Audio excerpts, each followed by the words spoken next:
Good morning, all. Let me put a message into the um, classroom.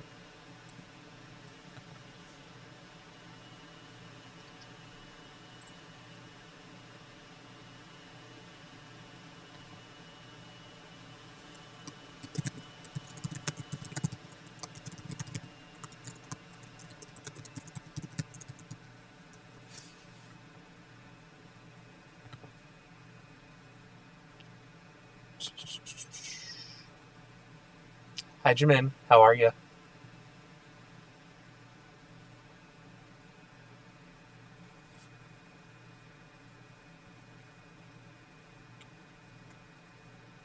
I'll give people a couple more minutes.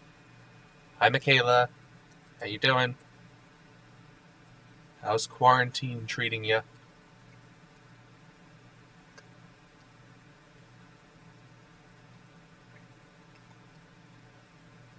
Hello, Craig. How are you, sir?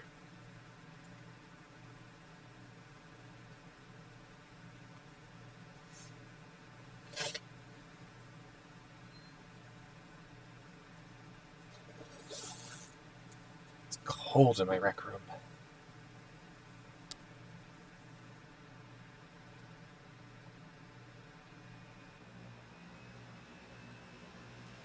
Do you guys have any questions for me while we're waiting for people to sign in? See, our numbers are ticking up a little bit.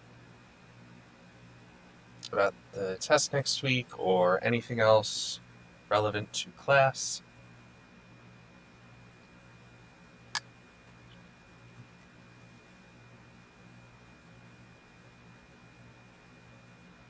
Glad to hear you're good, Craig.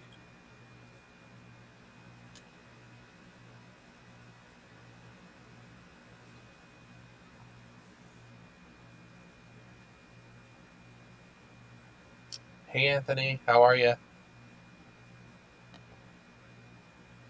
me pull up some questions. What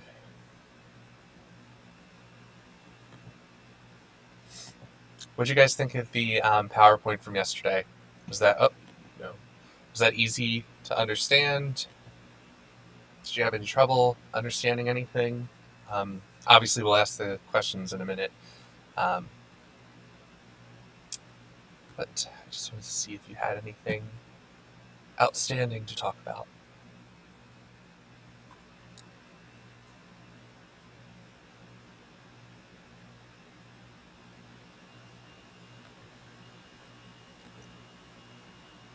Of course, with all of these big bad dictators, uh, there's a trillion things we can talk about.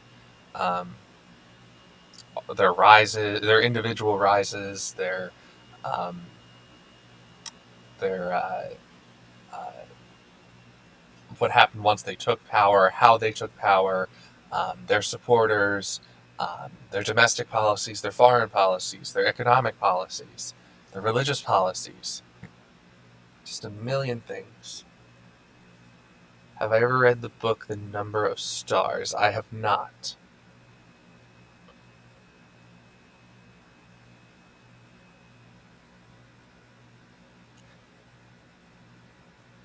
You think they're?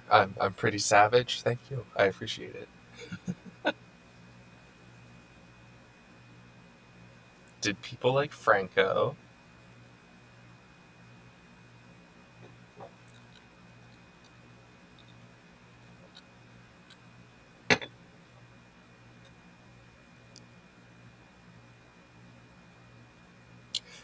Jimin, don't worry about the red dot. That was uh, I put that on there just to show that it was important.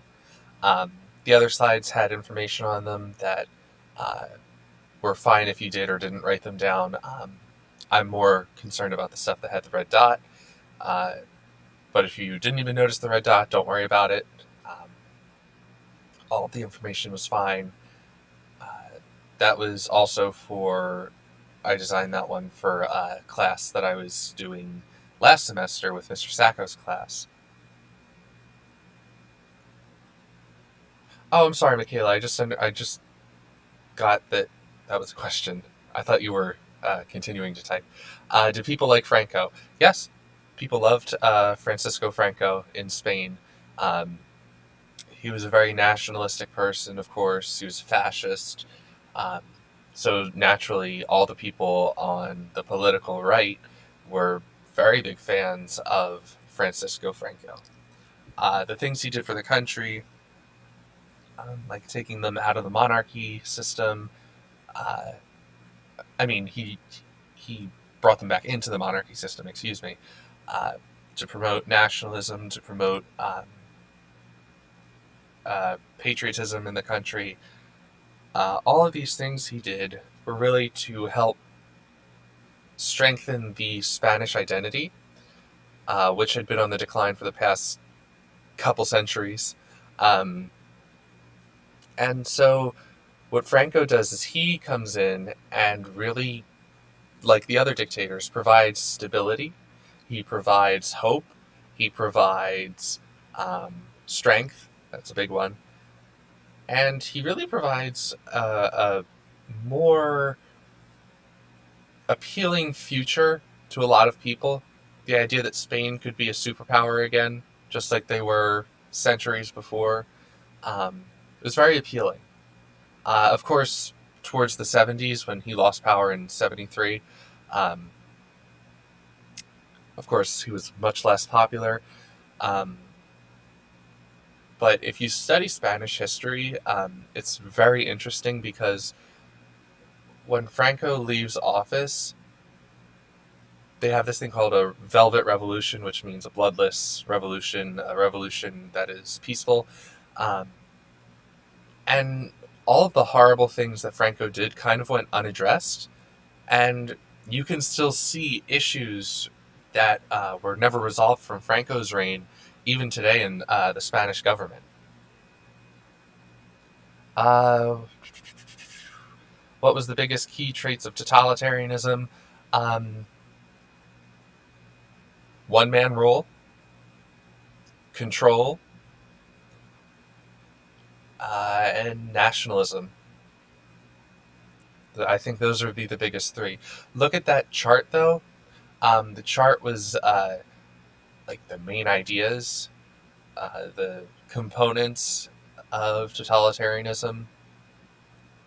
So if you look at that again, it's it's a very good chart to look at and remember because it really does give you the perfect idea of what I'm just going to adjust myself really quick. What a totalitarianist is. Anthony, and out of everybody they prosecuted, why were they so against the Jewish people? So the Jewish people have been we remember what scapegoat means, right? The people that get blamed for everything, even though they really had nothing to do with it. Um, so the Jewish people had been scapegoats for since the death of Jesus. They really have. I mean, even in the Crusades, when the armies were going to fight the Muslims in the Middle East, uh, the Pope had, and I'm not laughing because I think it's funny, but um, it's just bizarre to me. The Pope actually had his army stop and slaughter a couple of Jewish villages just because. Um, and since it was a holy war, anybody who's not Christian or Catholic in this sense was an enemy. Okay, so skip ahead to World War One. Germany's really going to look at the Jewish people and say, wow, the Jewish people are really to blame. They're the ones that got us into this mess somehow. They're the ones who are responsible for the ending or the outcome of the war, okay, the Treaty of Versailles. So, why shouldn't we hate them? And of course that makes zero sense because it just doesn't make sense. There's no evidence or proof. But what really is shocking is that so many people went along with the prejudice against and anti-Semitism against Jewish people. And you got to remember that this was a different time in terms of acceptance, diversity, uh, meaning that there was none. um, so you have to understand that when people heard something and it fell in line with their racist or prejudiced thoughts, they kind of went with it and kept spreading those ideas. So when someone like Hitler comes along and embraces these stereotypes and these hateful comments, the people are going to flock to him and agree with him. Okay. Anthony's second question, was it mostly the Nazis versus the USSR? Um, so the Nazis and the USSR would sign a non-aggression pact before the beginning of the war. So we'll talk about this later. Um, but as uh, Nazi Germany is becoming more ambitious and they want to spread, they talk to the USSR. They say, listen, we'll sign a non-aggression pact and we'll split Poland. Okay, so we'll both come from our respective sides and meet in the middle. Okay, we won't fight. Even though you're a communist and I'm a fascist, we won't fight. Um, we will just, sign this pledge because it benefits both of us. So eventually, of course, Hitler's going to attack. Okay, and he's going to make a very successful push all the way to the Battle of Stalingrad. But again, we haven't covered this yet.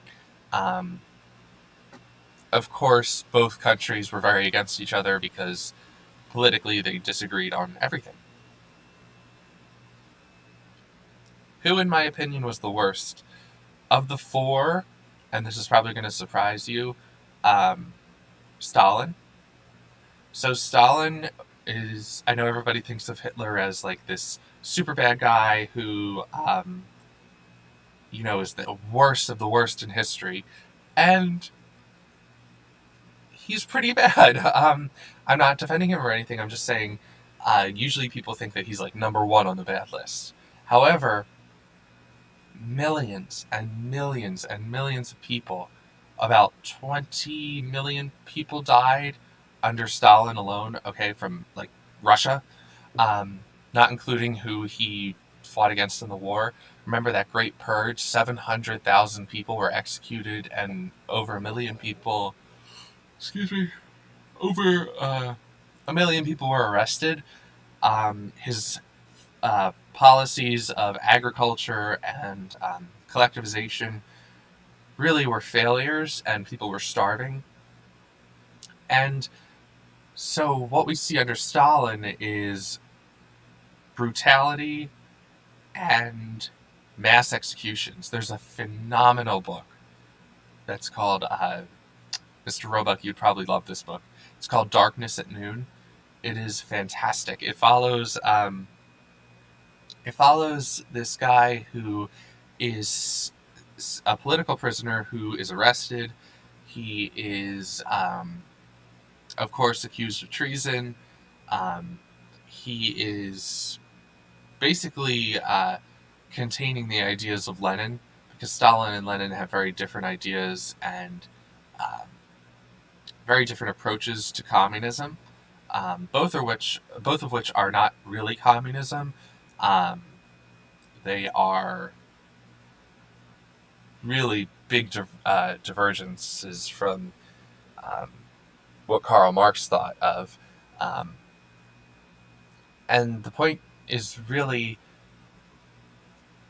that Stalin was so powerful and so ruthless that he was willing to sacrifice several dozen millions of people who might have disagreed with him.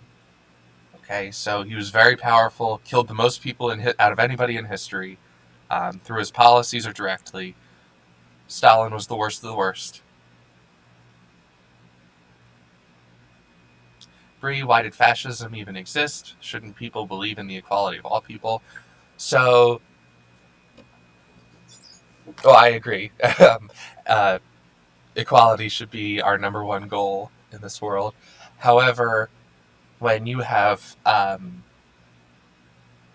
bad financial situations, or you have very, uh, how do I say it, very um, vulnerable times, I would say, where the economy is bad, people are starving, people are dying, people are burning their money for fire.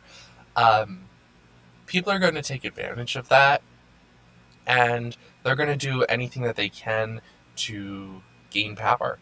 And so, in Hitler's case, when the Germans were just miserable, democracy had really failed them. The other democracies of the world hated them. Um, why would you keep sticking with democracy? Why wouldn't you go for something that would promise stability, something that promises success, something that promises to help you, not the world, help you as a German person? So fascism is really appealing because it kind of gives people hope. Okay, it makes people excited for once in years. Okay, for the first time in years, people have hope. The Germany, the Germany that they knew under Bismarck, the Germany they knew, um, you know, getting told stories of growing up under the Kaiser. They have not seen that for decades. And so for a man to come along and say, hey, I'm going to defy the Treaty of Versailles because the world's against us, and I offer you guys a better life, a better economy, a better future, people are going to flock to fascism. And Brie, I remember that was you. When she said savage, I figured that was you. Any other questions, guys?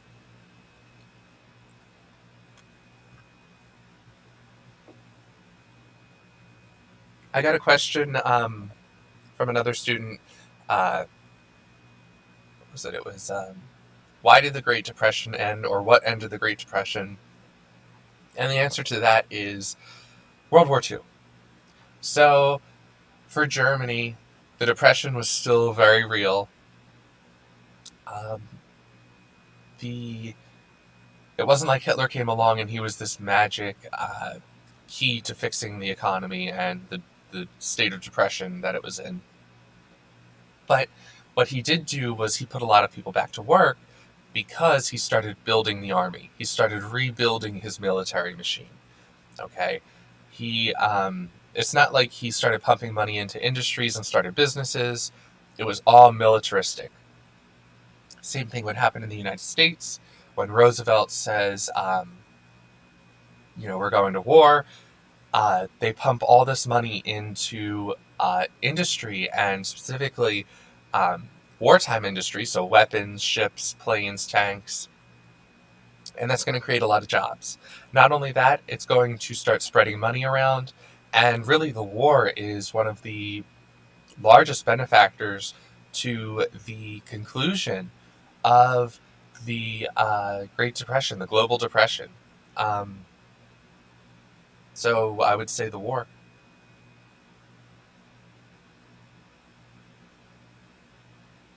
So Mr. Roebuck asks, what are the similarities and differences between fascism and communism? Um, I guess we'll start with the similarities. They both are the extremes of their side of the political spectrum. So all the way to the left, you have the communists. All the way to the right, you have the fascists. Okay. Differences being fascism still allows for a great deal of privatization. Of course, the government is very much aligned with big business, whereas communism, there is no private property, there is no private businesses. It's all owned by the state. Okay? Fascism says, hey, we can cooperate with businesses, people can make money, we don't want state control. However, we do want our economy to come back and be strong again. Interestingly, one thing that you'll see under both of them is a real surge of nationalism. Although you wouldn't think that communists would be all nationalistic and patriotic and everything. Um, a lot of what they were doing and a lot of the propaganda from Stalin was really talking about the motherland of Russia being this ideal, this for the Soviets, okay, for the workers, okay. And because of this nationalism, he's able to push forward his agenda. Because if everything I'm doing is geared towards strengthening Russia the Soviet Union, and making sure that the Soviets are strong and maintain power, that's going to instill upon the people a sense of nationalism. So both ideologies are heavily reliant on fascism. Okay, and one thing I want to point out is right now we're comparing fascism to uh, Soviet communism, the Union's version of communism. It's not really communism. Um, in fact, a lot of people. It's easy to say that you're a communist. Hitler called his party a socialist party, even though that's not what they were at all. Excuse me. So it's very easy to call yourself socialist or communist. Under Stalin, he was very how do you want to say it? Sympathetic towards a lot of businesses, and while of course they were controlled by the state, they were controlled by means of production, by means of quota, working wages. But there were a lot of private businesses in the Soviet Union, and this pseudo-communist capitalist ideology that Stalin and Lenin embraced is really a far cry from the communism that Karl Marx theorized. And so that's why if you go into any history class and you ask them, well, any realistic history class, and ask them, has there ever been a real communist or socialist state? The answer is no. Okay, because Lenin and Stalin had their own versions of communism. So when we're talking about the differences between fascism and communism, you need to understand that we are talking about the differences between fascism, which is a general thing, very complicated thing, by the way, and Stalin's version of communism, the Soviet Union's version of communism, not real communism. Okay, so when people say, "Oh, communism doesn't work," well, we don't really know because we've never had a true communist country with no money. Okay, the Soviets had money with no class system. Soviets had a class system. They had a power structure. It was Stalin and his higher ups. And I mean, there's just so much you could talk about why Stalin's version of communism is not communism. But I will get off that rant right now.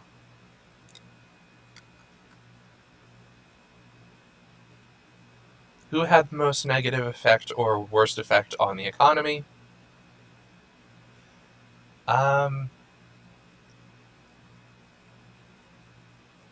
It's hard to say.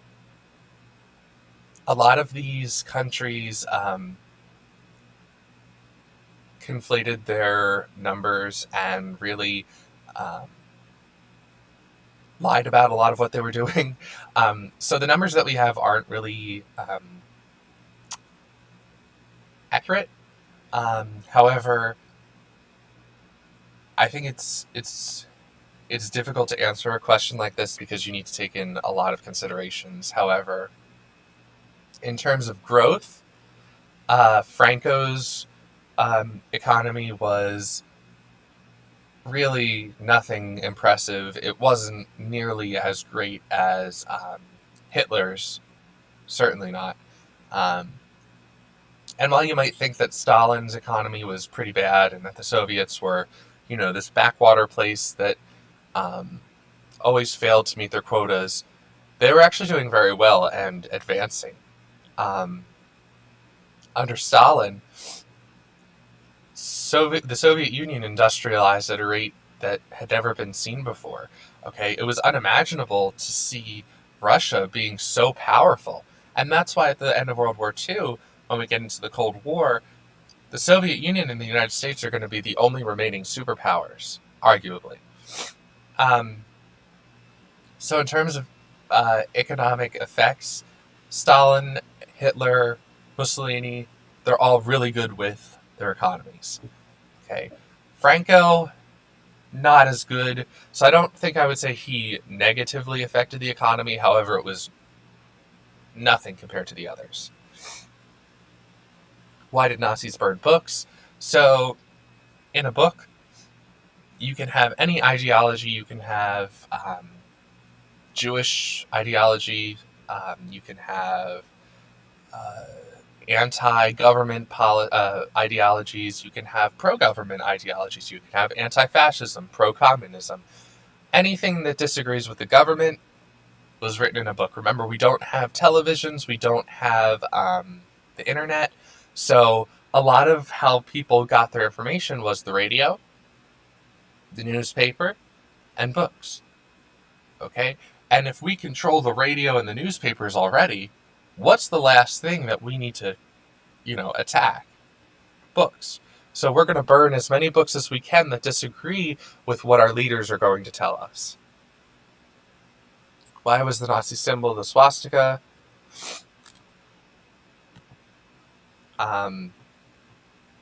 So the swastika actually was a sign of peace in the Hindu faith. But of course, the Nazis would take it over. If you have Netflix, there is a very, very, very good documentary series on Hitler and his rise. I think it's called Hitler's Men or something like that. It's very good. It actually goes into depth about why they chose the swastika. The swastika had already been the Nazi Party's symbol for a very long time. As long as it had existed. But I cannot tell you off the top of my head what it necessarily represented. Mr. Roebuck, if you want to add in, it's a good question. Emily, why did Hitler have such a disdain for the Jewish people? Like we were saying before, anti-Semitism, prejudice, all these things. They're going to blame the Jews for World War I. They're going to blame them for everything. And so what we're going to see is, Hitler really go against a lot of what we would think of. Hold on, guys. We got a robot that came in. What we would see is okay.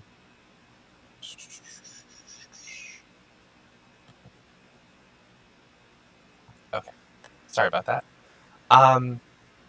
So a lot of what we would see is Hitler really going against what the Jewish people believed in, of course. So when we talk about his disdain for the Jewish people, he is really going to rail against everything that they stand for. And so I'm sorry, guys. I'm just trying to report the robot that came into the session. Sometimes that happens. On any platform you're using, robots come in because that's the internet. But yeah, we're going to be seeing a constant indoctrination of hate for Jewish people, prejudice towards them, anti-Semitism, and so really all of this is going to culminate in the Holocaust. Mr. Roebuck says each dictator was able to solve economic crises, corporate states and fascist states, and collectivization in the 5-year plans in the USSR. Yeah, just like everything I was saying, collectivization is their key policy in the Soviet Union. Corporate states in fascism. Fascist states are a little bit more complicated, but very interesting. Um, yeah, so, but I would argue the person who had the biggest effect on their economy was Hitler, mainly because he really because what Hitler was able to do was drag Germany from its position as one of the most affected and depressed countries in the world and make it into a power which the world hadn't seen since Napoleon. Okay? And so I would argue that Hitler was really influential. And if you look at his domestic policies, they're actually very interesting.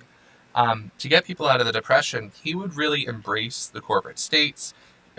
He would give people free vacations, free cars. He was really trying to facilitate uh, German pride. And if you have a strong economy and you are able to buy things for your family and you're able to go on vacation and buy cars, you are prosperous. You're very much uh, going to look at your country and be supportive of it. Did these men rise to power through legal means? Yes. Hitler was voted in. Stalin, no. He was, well, I suppose it is legal, but when Lenin died, he did not want Stalin to take over. However, Stalin took over afterwards, and there was really no legal way for a new leader to be named in the Soviet Union. So Stalin just kind of takes over. Franco, no, he took power in a coup. Mussolini, initially he was voted in. However, um, of course, he would have his coup as well. Is there any more questions? We're kind of going over our time here. Thank you all for coming in. Thank you for asking your questions. Thank you for being engaged. Mr. Roebuck and I are keeping note of who comes in, and we really appreciate you guys. Sorry about that robot that came in. It was nothing bad. Just trying to tell us about lung cancer. All right. So if nobody has anything else to add, have a lovely day. Stay safe. Wash your hands. Do all that jazz. And get your work done. All right? We want to keep going. Finish strong. Welcome to Marking Period 4. Let's get this done. Okay? Alrighty. I will see you all next time. Have a lovely week. And remember to keep up with the work, and if you have any questions for Mr. Roebuck or myself, do not hesitate to contact us. Alrighty, have a great day. Oh, sorry, Michaela. The assignment for today is it's posted on Classroom. The assignment is to let me just make sure I'm not giving you bad information. I don't want to say the wrong direction. So,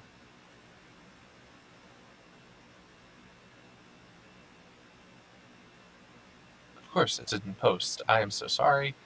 So the assignment today is you are going to create your own totalitarian state. Please check in a couple minutes. I'll upload that. Well, re-upload it because I had it in there. And you can do this on your own. Don't do it with a group, so ignore those directions. But